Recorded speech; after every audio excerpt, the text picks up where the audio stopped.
There were hundreds and hundreds of competitors throughout the country.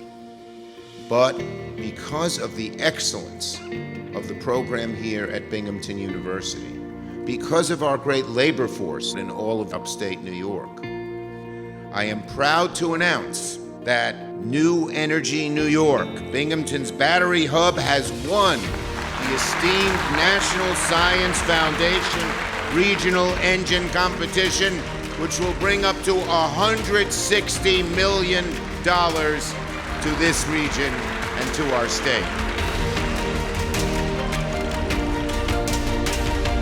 So this is a huge day. We're going to march forward. Join us. Wow, it's really unbelievable. Can't believe that we're here. Upstate New York is a regional innovation engine. To the unbelievable, to the impossible, to the reality. Cheers.